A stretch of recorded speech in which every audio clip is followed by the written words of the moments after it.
Me diagnostican una enfermedad incurable, una esclerosis sistémica con afectación pulmonar, en la que pues, me dan una esperanza de vida muy corta. En ese momento yo tengo un sueño lúcido con una entidad opresora, una entidad que me acompañaba desde muy pequeña. Se acerca a mí, era una mujer alta con una corona de peonias y me dijo: Natalia, no es por qué, es para qué. Me plantea la siguiente cuestión: si una entidad opresora, estas del bajo astral, a las que la gente denomina demonios o entidades, bueno, yo le pongo opresoras, vampiros energéticos, sí, por desmitificar sí, un tanto el tema religioso, si esta entidad que se supone que tiene esa naturaleza me ha dado la clave para que yo pueda trascender mis niveles de conciencia, ¿qué son? ¿Cuál es su naturaleza correcta y a qué vienen? Conectar con tu esencia y encontrar luz en medio del camino.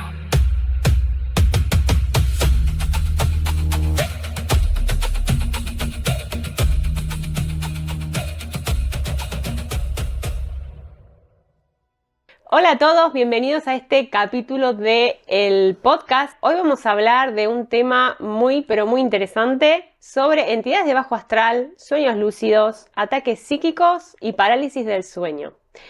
Y tenemos una invitada muy especial, ella es Natalie, quien ha estado vivenciando todas estas experiencias desde muy pequeña y su vida ha cambiado drásticamente cuando hace un par de años atrás le diagnosticaron una enfermedad donde literalmente le decían que su tiempo de vida estaba contado. Muchísimas gracias por estar aquí con nosotros. Natalie, bienvenida. Gracias, muy amable. Cuéntanos un poquito acerca de tu historia. ¿Cómo es que desde muy pequeñita has vivenciado este tipo de experiencias?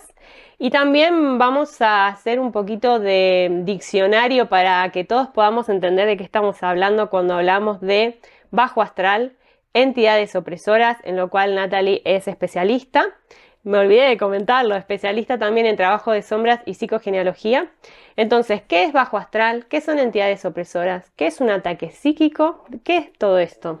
Bueno, yo empiezo en contacto con este tipo de conciencias cuando era muy pequeñita. Creo que la primera, no estoy segura que el primer desdoblamiento que yo tengo es a los 4 años aproximadamente, donde me veo fuera del cuerpo. Sucedió en un corto periodo de tiempo, pero me vi fuera del cuerpo y detrás de mí había una entidad opresora, esta típica que todo el mundo ve como la entidad del sombrero. 4 años. 4 añitos, aproximadamente yo creo que tendría 4 añitos. Esta fue la primera vivencia y a partir de aquí fueron sumándose entre parálisis del sueño, pequeños desdoblamientos, no duraban mucho, pero bueno, en una niña tan pequeña, imagínate el caos que aquello era para mí. La cosa era, lo más impactante de todo, es que estas entidades se manifestaban con un cascarón en concreto. Y ese cascarón siempre era o de la mano de mi madre o de mi abuela materna. ¿Cascarón te refieres a querer hacerte creer que eran otra cosa y no mostrarse como realmente es, ¿no? Su avatar, su apariencia era físicamente igual que mi madre y que mi abuela materna. Al principio era como estar viéndolos de manera física, porque esto siempre es en sueño lúcido o en sueño vívido si no hay ataque psíquico.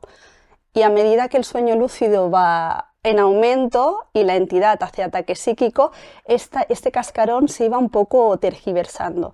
Labios más grandes, ojos más grandes, ya decían palabras obscenas. Claro, yo siendo tan pequeña yo creía que mi mamá me estaba haciendo daño, no entendía un poco qué estaba ocurriendo.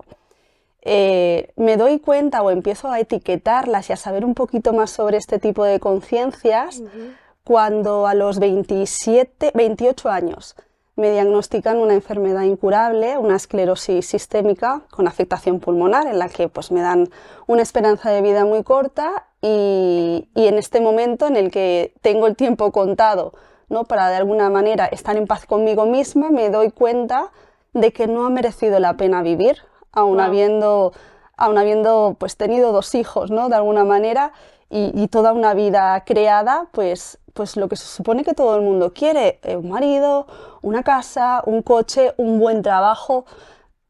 no era suficiente. Entonces, este por qué no es suficiente me hace de alguna manera querer estar en paz conmigo misma, con las relaciones que tengo y entender un poco por qué no ha sido suficiente el haber vivido. Es decir, al estar coqueteando con la muerte, ¿no? Ahí al borde, te has replanteado de por qué al visualizar tu vida hacia atrás no fue suficiente. No te sentías satisfecha o Correcto. feliz, ¿no es cierto? Entonces, en este periodo de tiempo en el que yo estoy esperando un trasplante bipulmonar para mi patología, empiezo a tirar del hilo sobre qué es realmente lo que a mí me hace feliz o lo que no me hace feliz. Entonces empiezo a deconstruir un poco mi vida, empiezo a estudiar dentro de lo que me cabe, ¿no? El duelo, que es saber pues, que vas a morir en poco tiempo. Empiezo a tirar del hilo y empiezo a plantearme qué es la realidad y por qué yo he construido esa vida que se supone que era la soñada. En ese momento yo tengo un sueño lúcido con una entidad opresora, una entidad que me acompañaba desde muy pequeña. Esta entidad nunca se presentaba con el cascarón de mi abuela y de mi madre, sino tenía una forma que había cogido en su totalidad, siempre presentaba así. Y en este sueño en el que yo estaba en una cala, en principio fue un sueño lúcido en el que yo lo puedo controlar totalmente, pero en el momento en el que aparece la entidad yo ya no puedo controlar el sueño lúcido. Es lo que yo llamo un ataque psíquico. Esta entidad coge el poder del sueño lúcido y lo maneja a su antojo y me paraliza. Yo ya no puedo conversar, no puedo mover el sueño, no puedo desdoblarme, no puedo incluso despertar. Entonces me quedo en un impasse muy angustiante. Pasa que, claro, ya con 28 años ya lo llevaba un poco manejado, ¿no? Era como, la había visto tantas veces que era como casi familia, ¿sabes? Como una prima con la que no te llevas bien, pero que al final ya la conoces. O sea, una entidad que en esa situación tan crítica de tu vida sigue apareciendo cuando ha estado al lado tuyo desde la infancia. Sí, ha estado al lado mío desde la infancia con un carácter opresor, pero en este sueño lúcido se acerca a mí, era una mujer alta con una corona de peonias y me dijo: Natalia, no es por qué, es para qué.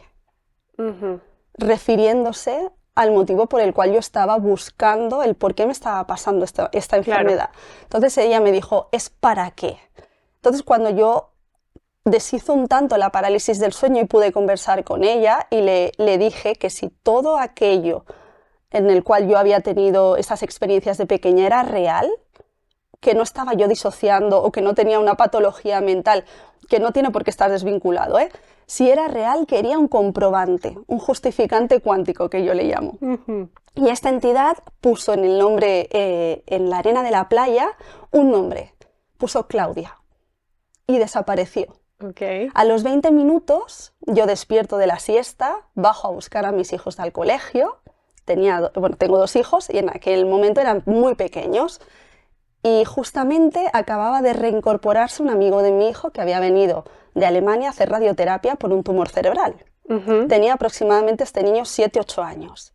Al llegar el primer día, todos muy contentos, lo abrazamos y cuando se dirige a mi hija pequeña que se llama Lucía y a la que conocía de toda la vida, le dijo: hola Claudia. 20 minutos antes del sueño lúcido. Aún cada vez que lo cuento se me pone el pelo de punta. Entonces ahí yo me dije a mí misma: voy a buscar el para qué. ¿Para qué me ha ocurrido todo esto?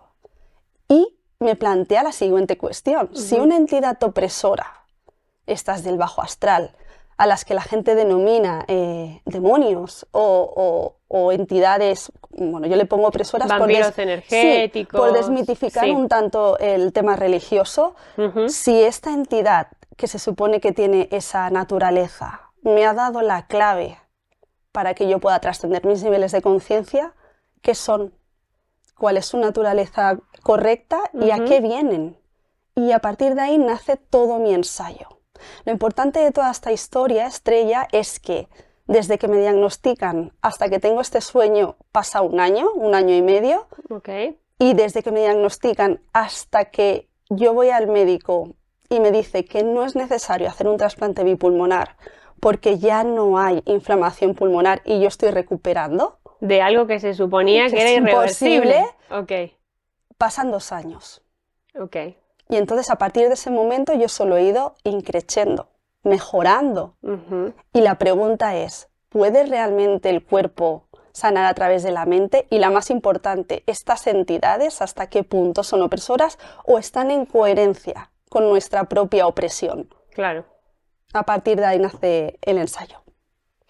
Entonces, podemos decir que para ti, las entidades de bajo astral, que durante la mitad o un tercio de tu vida te generaron temor, luego terminaron siendo tus aliadas para poder reinventarte y crear la realidad que tienes ahora. De alguna manera, yo por lo que, así a grandes rasgos, concluyendo muy rápido el ensayo, para mí este tipo de conciencias no tienen una etiqueta opresora si tú no estás en coherencia con tu propia opresión.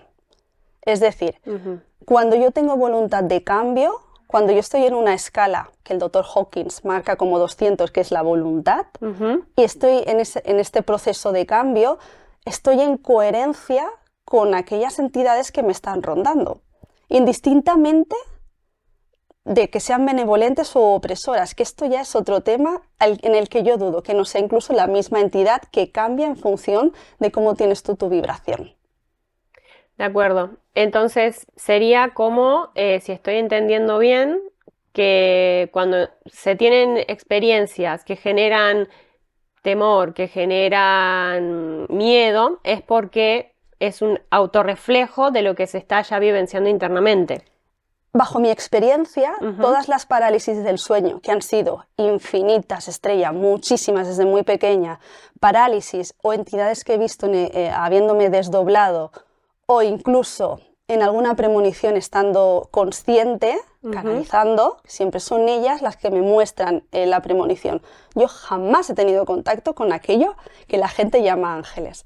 Pero cuando se tiene contacto con este tipo de conciencias, ellas, por coherencia vibratoria, te muestran lo que está dentro de tu psique, lo que está dentro de tu vibración. Es un psicodrama, un reflejo de aquello que no quiero ver y que pide ser reconocido.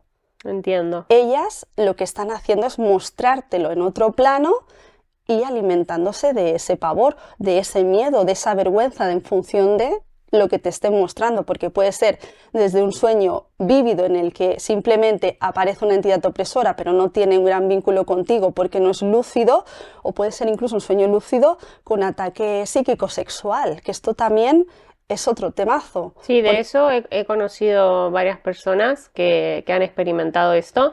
Yo particularmente nunca tuve una parálisis de sueño, pero sí me gustaría explicar un poquito lo que es para que todos entiendan. Tanto.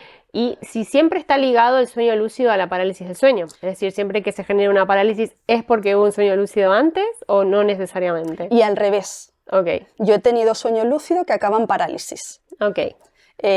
No siempre, e incluso en el sueño lúcido acaba en desdoblamiento también, que también me ha pasado.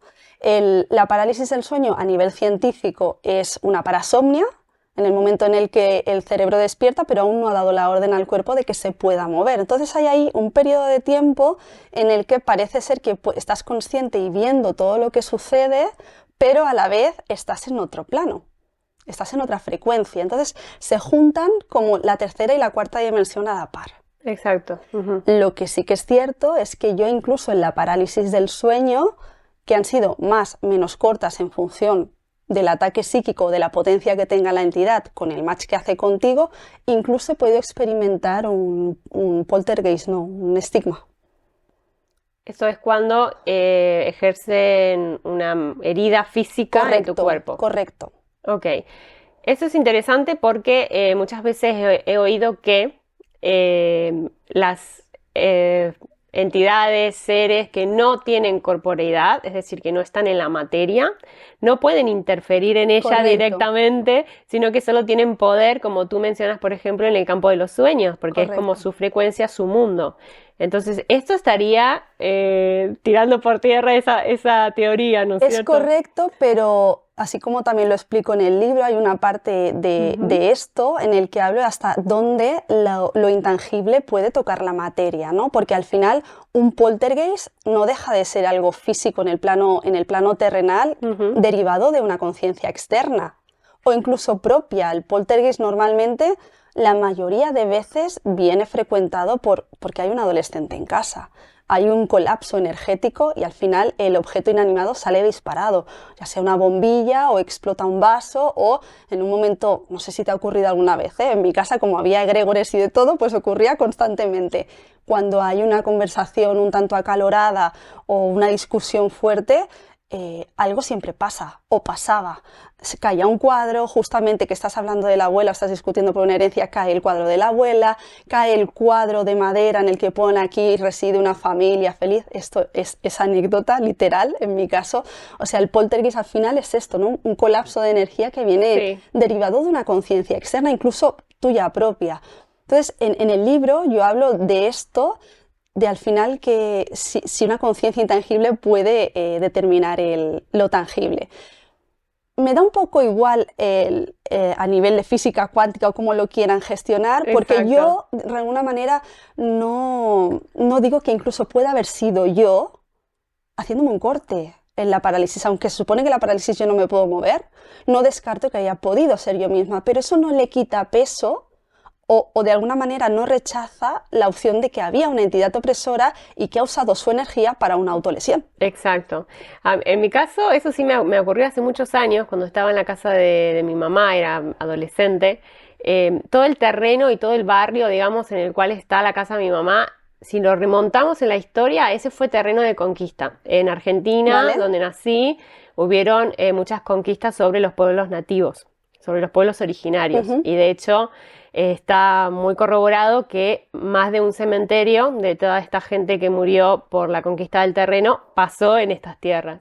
Entonces, en una conversación que estaba teniendo con mi hermana sobre los pueblos originarios, porque era un tema que solía salir mucho con la gente que frecuentaba, se cayó de una estantería que teníamos en la cocina. O sea, es como algo que de la bandeja se mueve y cae al suelo, que no es algo por un desequilibrio de la superficie de apoyo. Se caen un montón de cubiertos al suelo, pero lo más curioso, y lo cuento porque estaba con mi hermana, si no hubiera pensado que quizás me lo imaginé, se ven estos cubiertos formando una cruz. ¡Wow! ¿Vale? ¡Qué causalidad! Y justo estamos hablando, ¿no?, de que con la, digamos, con la bandera de la religión se hizo esta colonización forzada por la fuerza, ¿no?, de terreno. ¡Qué simbólico! Entonces, eso fue para mí una cosa muy, muy increíble, pero a la vez no sentí amenaza por ellos. ¿Vale? Entonces, eso también quería preguntártelo desde tu experiencia. Conozco personas que viven en la misma casa, y algunos sí tienen contacto con estas entidades que sienten que les está restringiendo su libertad y otros no. O quizás otros solo sienten los sonidos que pueden ejercer, pero no se sienten amenazados por ellos. Vale. Entonces esto tiene que ver, en base a lo que estabas comentando, por el nivel de frecuencia que uno está teniendo. Claro. Cada uno tiene un nivel de conciencia y una frecuencia vibratoria. Tú eres un fractal al final, eres un pedacito de universo. Entonces, eres individual con tu sistema de creencias y tú tienes una frecuencia concreta en función de la incoherencia que sostengas entre lo que haces, lo que dices y lo que piensas. Y tus fugas de energía, que tú tienes unas y otra persona puede tener otras. Indistintamente, si hablamos de un sitio donde hay varias personas conviviendo, una casa, 4 personas, imagínate, cada uno es individual, es un fractal individual con su frecuencia, con su sombra, con sus fugas. Pero dentro de la casa, como hay una convivencia, hay una creencia colectiva. Esa creencia colectiva puede generar una fuga de energía colectiva. Cuando hay fuga de energía colectiva, hay lo que yo llamo, o lo que se le conoce, un egregor. Le digo egregor porque la gente lo conoce así. Para mí un egregor es una conciencia intangible que se alimenta de la creencia colectiva en fuga. Y en fuga quiere decir cuando tenemos una incoherencia vibratoria con lo que digo, lo que hago y lo que pienso en referencia a algo político, dinero, familiar, lo que sea. Entonces, puede haber una única entidad como un egregor que esté haciendo una retroalimentación de esa fuga de energía, y entonces esas 4 personas van a ver y sentir lo mismo, o puede que cada uno en su fractal tenga anclada diversas entidades. Y en función de cómo esté la casa a nivel energético, si hay distintos focos de colapso, aumentarán o disminuirán. Esto depende de cada uno, de la voluntad que tenga y de su sistema de creencias. Entonces diríamos que de por sí el espacio tiene su propia conciencia o su propio momento energético y luego quienes habitan dentro, cada uno tiene también el propio.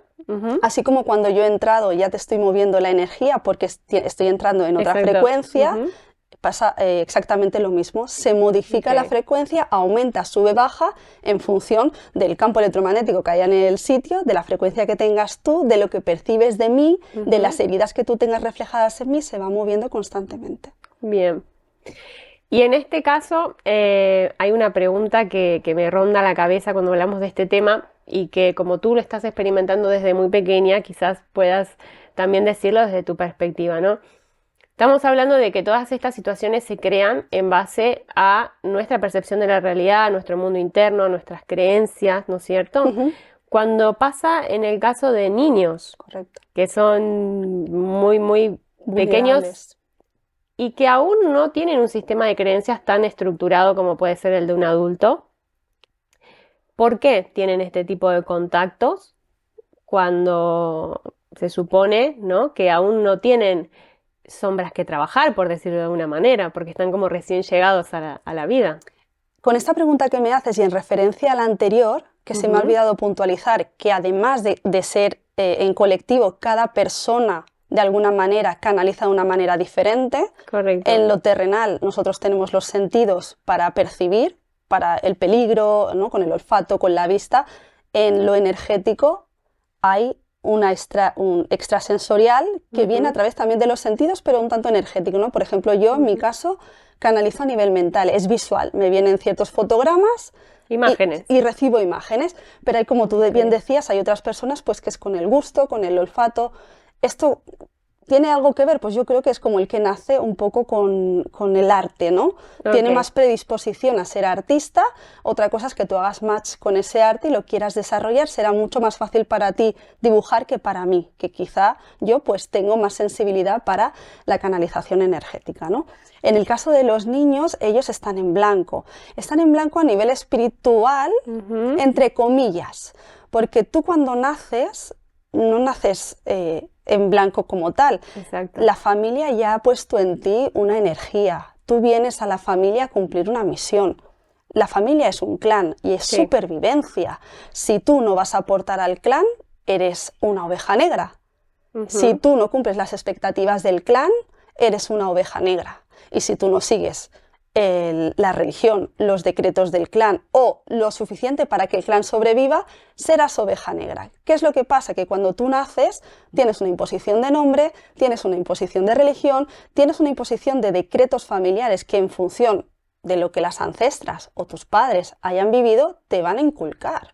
Si han sido gente pobre, querrán que estudies, y cualquier cosa que se salga de la economía, como ser artista, irá en contra del clan. Entonces, ¿qué pasa? El niño como tal, a nivel espiritual, está más limpio, pero de los 0 a los 3 años es catalizador profundo de los tutores. Del entorno y biológico del padre y de la madre, sobre todo. Hasta los 12, igual, pero ya tiene un poco un sistema de creencias inculcado. No es cierto que ellos están limpios. Las prisas para ir al cole, el le riño porque no ha hecho pipí donde tocaba, todo esto a él le va generando presión, ansiedad y expectativas de lo que esperan de mí. Y en las memorias uterinas igual. Claro. Si yo quería una niña y es un niño, si le hubiese llamado Antonio, si he tenido un aborto antes y ahora soy un hijo de sustitución, el niño ya está programado. El niño lo que es catalizador de su doble transgeneracional y a los que él sea leal. Si el niño o la niña está criado por un abuelo, le será leal al abuelo. Pero por numerología quizá también es doble de una madre o doble de un tío que se suicidó o...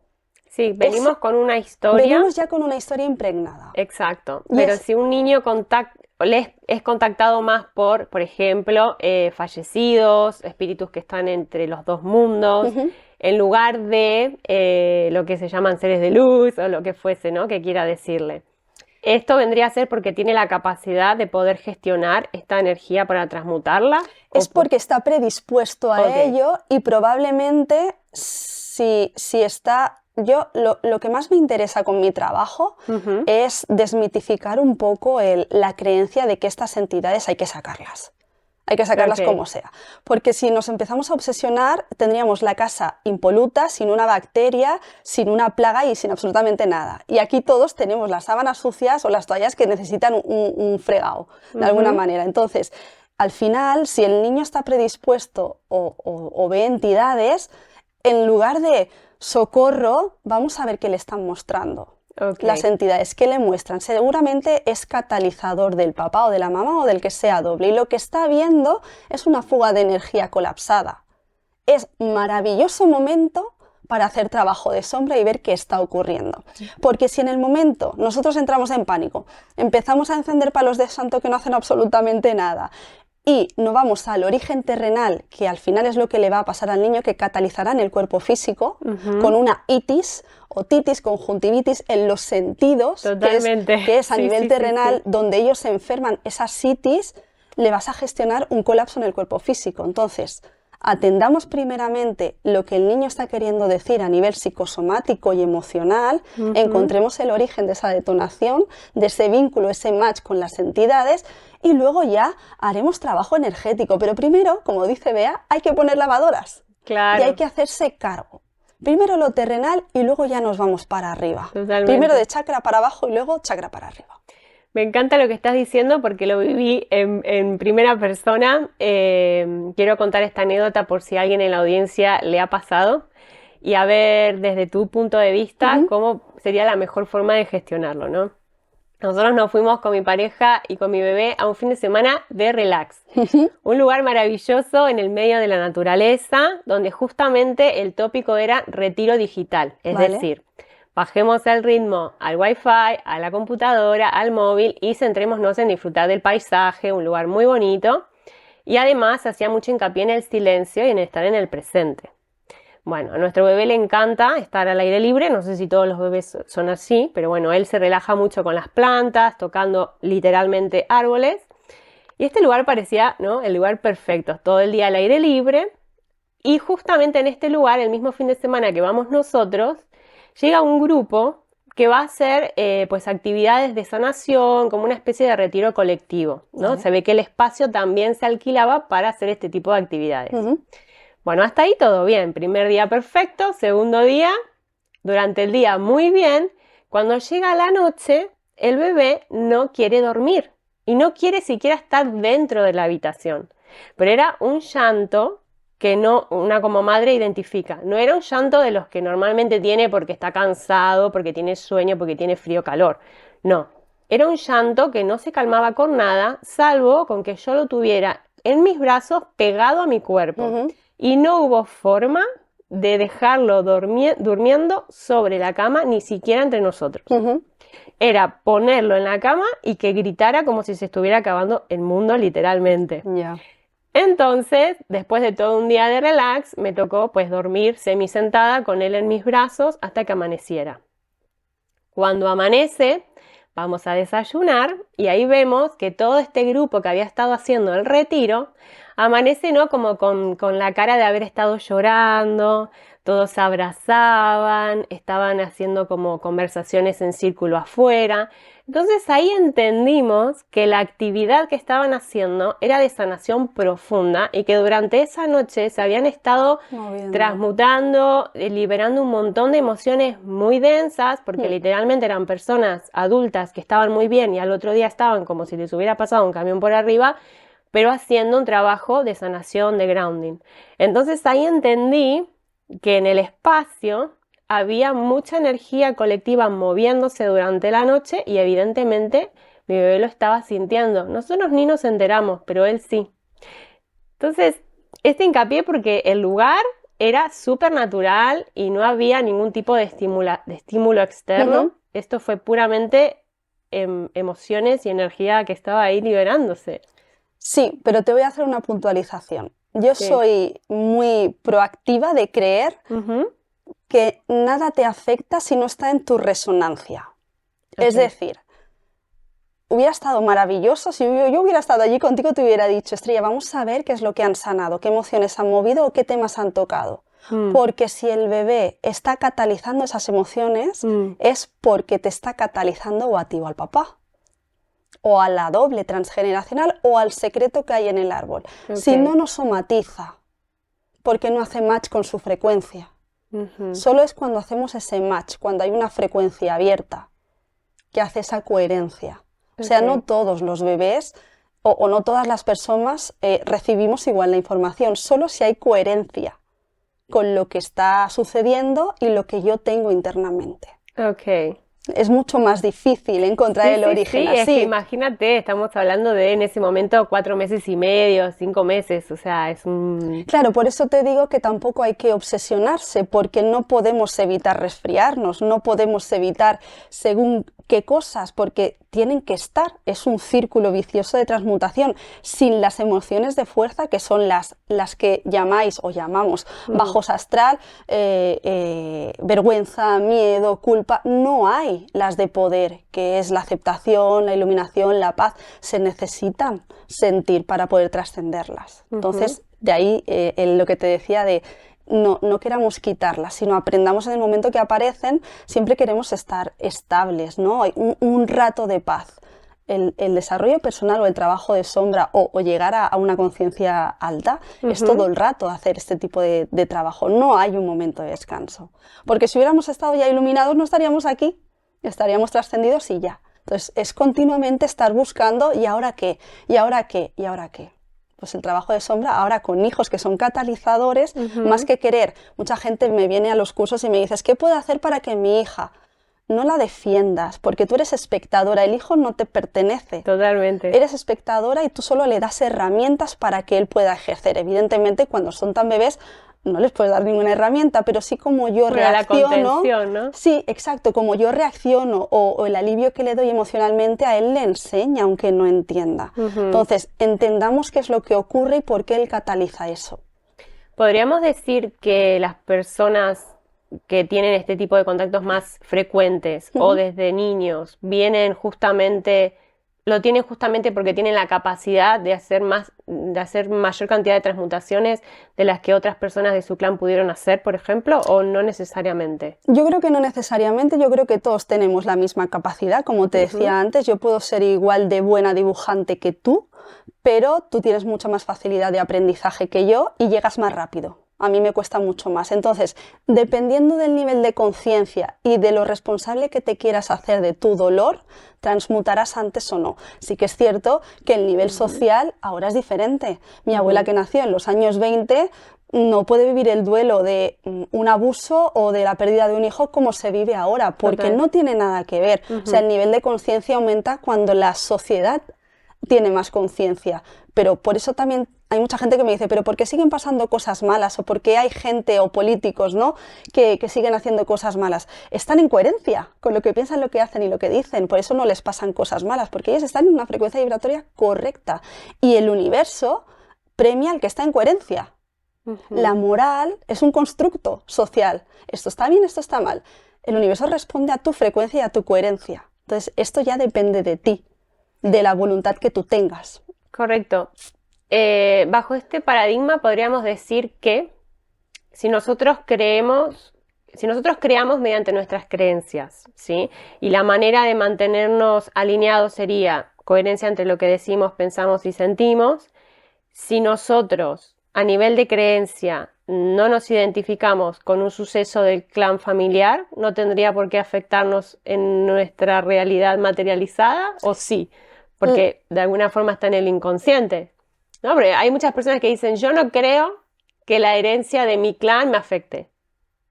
Pero bueno, habría que analizarlo, ¿no? Claro, no te afecta la herencia. ¿Y cómo estás tú vinculado al dinero? ¿Cómo te relacionas con el dinero? Habría que mirarlo.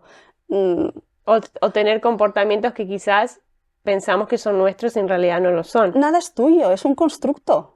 Porque con este tema ahora mismo hay mucha más información. Yo particularmente creo mucho en el poder del transgeneracional y lo he vivenciado también con muchas, digamos, situaciones que he manejado a nivel energético y se han visto el resultado en la materia.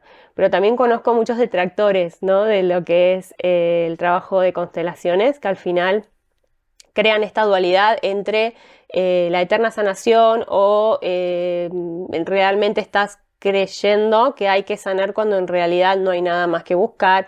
No está como esta polaridad con el tema de la información que traemos cuando venimos a esta vida. Ya, lo importante para mí es, si tú tienes una fuga de energía o estás completamente en desacuerdo con algo que te hace iracundo, el problema es tuyo. O sea, estate tú en coherencia con tus creencias, y si hay gente que sí necesita creer, ¿no? Mientras no sea un adulto disfuncional, es decir, a mí hay gente que me viene y me dice, me han echado una maldición, dame una poción, yo no te puedo ayudar. No estoy en tu sistema de creencias y mis valores no me permiten venderte una sesión para yo ganar dinero y que tú te veas tranquilo. No soy tu persona. Tengo que decirle, no hagas esto porque otra persona sí te va a vender tal. No es mi problema. Yo me hago cargo de mis valores y de mis creencias. Y yo intento posicionar lo que pienso, lo que digo, lo que hago para que esté en concordancia. Si tú no lo estás, es que es tuyo, no es mío. De hecho, acabas de mencionar este tema de los ataques psíquicos y los rituales para todo esto, ¿no? Justamente una de las preguntas que te iba a hacer, que lo comentamos antes de comenzar el episodio, era ¿qué tips puedes dar para que las personas se protejan? Y tú me has respondido, quizás hay cosas de las que no tenemos que protegernos, que son necesarias de vivenciar y de experimentar porque tienen un porqué. Al final, cuando hablamos de protección, es que esto también lo hablo mucho en mis formaciones, la protección no deja de ser un ritual que tú creas por miedo, ¿no? Porque estás considerando que algo te puede atacar. Exacto. Si a mí nada me puede atacar, yo no me tengo que proteger de absolutamente nada. Y estamos todo el rato dándole energía a un símbolo o a un amuleto que la mayoría de veces es plástico, ¿no? Que no tiene una conciencia propia, una vibración propia, ¿no? Si es un metal y así, pero estás quitando tu energía para poder hacer trabajo de conciencia y simplemente estar en coexistencia con eso, le estás dando energía a un objeto. Estás en fuga de energía para que otra cosa no te haga mal. Mi pregunta es, ¿de qué te estás protegiendo? No hay mayor protección que un alto nivel de conciencia. Claro. Si yo estoy en coherencia, a mí, como te decía antes con los niños, no hay nada que me haga match. Obviamente sí, yo tengo mis fugas de energía como todo el mundo, pero yo cuando voy a un tanatorio no me uso protección, o cuando, yo qué sé, no sé por qué la gente se protege, ¿no? Porque tiene miedos, porque tiene inseguridades, o porque considera que aquí hay... yo qué sé, en un campo de concentración, ¿no? Que nos gusta mucho el morbo, ¿no? Vamos a un campo de concentración a ver el dolor. El turismo que no entiendo, pero bueno, sí. Bueno, el turismo dark, que a mí me encanta, pero claro, es entrar en match con dolor, con el mayor dolor que hay, que es un campo de concentración de pérdidas, abandonos, abusos. ¿De qué te vas a proteger? ¿De las entidades que hay? No entres. Claro. Es que tú estás entrando. Y si hay ataque psíquico dentro de esto, maravilloso, aprovéchalo. ¿Dónde está el origen? ¿En el abandono? Busco donde yo me he sentido abandonada. Busco en el clan quien se ha sentido abandonada. Igual hay un exilio. Claro, entiendo que muchas veces, si bien entendemos que los ataques se producen porque hay una parte nuestra que lo está permitiendo, en el día a día es muy difícil poder estar siempre alineados, siempre en alta frecuencia, entonces ahí es donde se generan como estos huecos, ¿no? Si no es necesario estar en alta frecuencia, imagínate qué horror, con lo divertido que es estar enfadado, ¿no? Y querer despotricar, ¿no? Bueno, a veces. Aquí estás hablando con una ariana, así que lo del enfado es mi segundo nombre, pero así como viene se va, por suerte. Lo que hay que ser es muy consciente, porque sí que es cierto que tú vas a la oficina, te encuentras con mucha gente que tiene su frecuencia, exacto, probablemente hay egregores, cada uno tiene sus porquerías. Al final, cuando tú llegas a casa, que es tu templo, al igual que tu templo debe estar lo más pulido posible, ya no estoy diciendo de una limpieza extrema, sino ruido visual, coherencia energética, dónde va una planta, dónde no va una planta, que la casa esté ventilada. Sí. Tu templo lo tienes que cuidar y tu cuerpo físico también. Total. No me digas que hablas con tus guías espirituales y que se te ha presentado Juana de Arco cuando fumas, bebes y comes bollería industrial. Uy, esto es un temón. Claro, tu templo, que es el cuerpo físico, está maltratado, maltratas tu mente y encima maltratas tu templo. Entonces, al final, la protección son hábitos. Hábitos de higiene, hábitos de conciencia, hábitos de casa, hábitos de coherencia. Cuando yo intento tener estos hábitos, rara vez, o sea, yo no digo que no te pueda suceder ciertas cosas, ¿no? En el transgeneracional, por ejemplo, se ve a qué edades va a haber un colapso por tus dobles, porque cuando ellos han sufrido, tú a la misma edad sufres. Entonces, como tú una te llamada de preparas. atención. Sí, es que no lo puedes evitar. Tú lo único que puedes hacer es saber drenarte. Si yo he estado hoy colapsada, yo ya sé que hoy en casa necesito poco ruido, luces rojas, un baño con agua fría o caliente en función. Y mi protección es cortarme las uñas, hacerme un peeling, ponerme música en coherencia. Cuidar de ti, ¿no? Sí, estar en coherencia. Y ese día no me pido una pizza para intoxicar el cuerpo, ni me gasto los últimos 20 euros que me quedan en la cuenta. No, yo me lo merezco. Ese es el problema. Ahí es donde tú necesitas protecciones para limpiar toda la porquería que tú has estado causando. Exacto. O sea, primero el cuerpo físico, la mente y luego ya limpiamos Es interesante la casa. porque esto lo mencionamos en el episodio que hicimos con Bea, el tema de cuando personas, digamos, dan servicios de energía y a su vez están en contacto con sustancias para muchas veces decir que se sienten más conectados de esta manera, o por el contrario, personas que tienden a tener muchas conexiones y buscan el escapismo mediante el consumo de ciertas sustancias, que al final es un bucle, ¿no?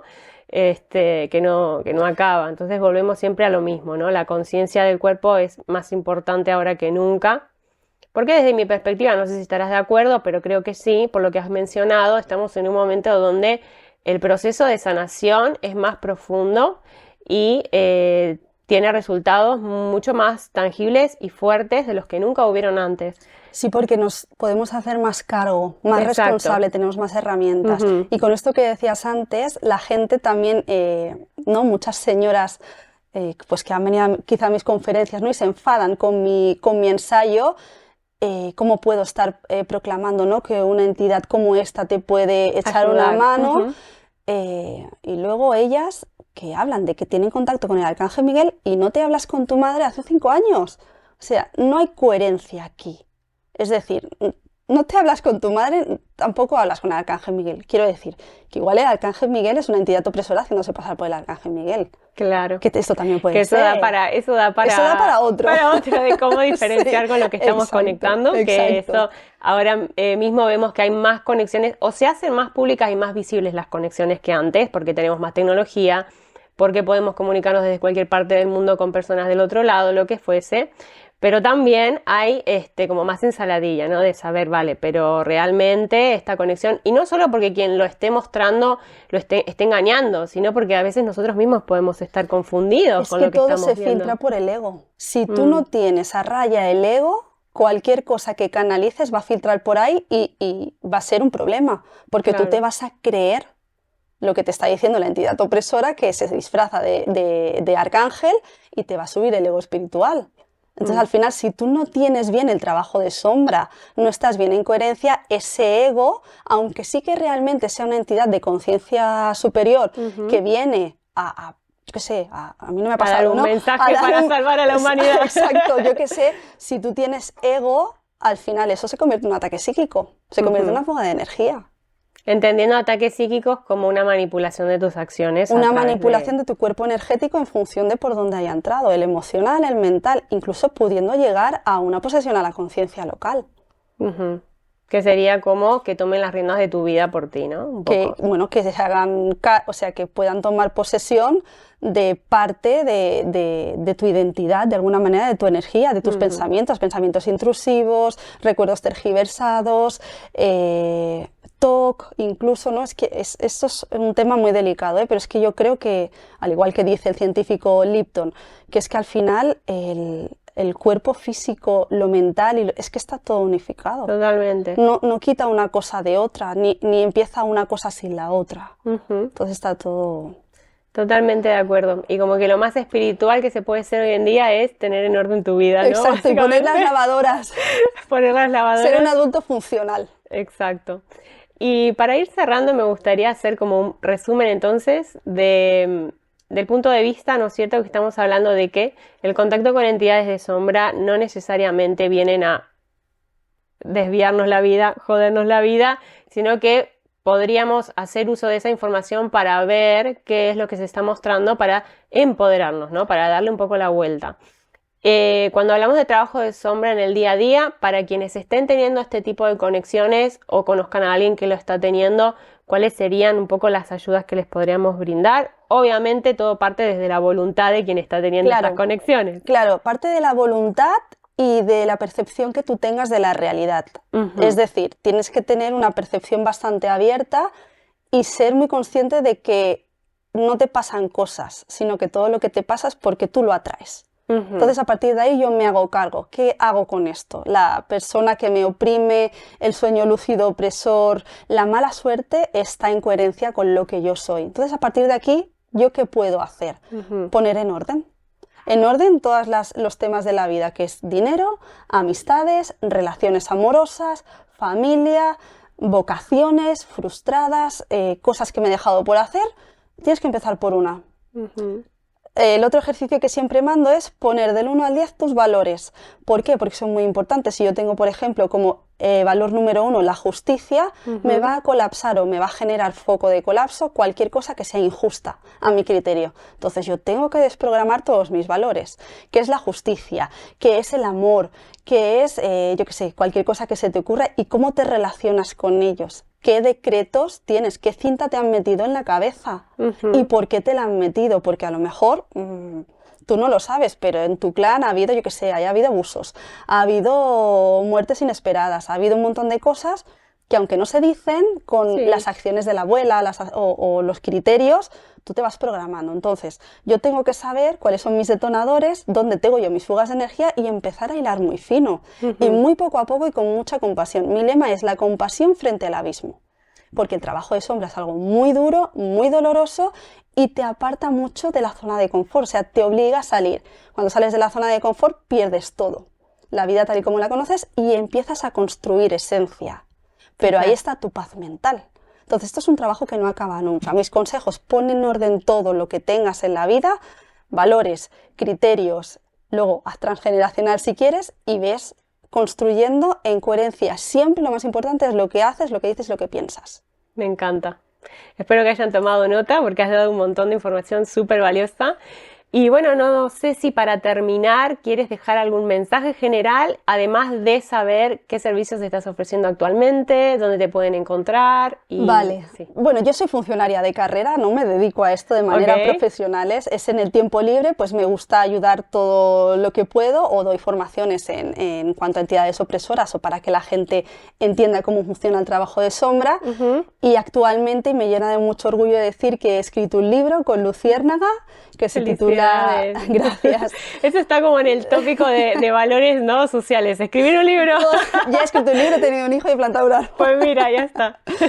El libro se titula La esencia del ser reside en la sombra y ya se puede encontrar en todas las librerías y es una autobiografía, es un ensayo sobre cómo entiendo yo las entidades opresoras y sobre todo lo que hemos hablado aquí de la enfermedad, si es posible sanar a través de la creencia, da un montón de datos científicos y un montón de experiencias paranormales que están vinculadas a mi historia familiar y que me ayudaron a trascender los niveles de conciencia. Excelente, ¿lo tienes por aquí para que la gente lo pueda ver? Sí, creo que está justamente aquí. Sí, buenísimo. Aquí está. Muy guapo, me encanta. Pues bueno, muchísimas gracias por estar aquí y a todos los invitamos a formar parte del Portal del Despertar. Para quien no lo sepa, somos una comunidad con más de 1000 almas ahora mismo dentro de esta maravillosa plataforma donde encontrarán diferentes formaciones. Si les interesa, tienen toda la info en la descripción del vídeo y seguramente que nos volveremos a ver para conversar un poquito más sobre todo lo que quedó pendiente, porque transgeneracional de por sí yo creo que da para una saga de podcast. Así queda así. Muchísimas gracias. Gracias a ti, Estrella. Y si la noche te hace olvidar, tu propia luz te va a encontrar. Somos estrellas en la tierra,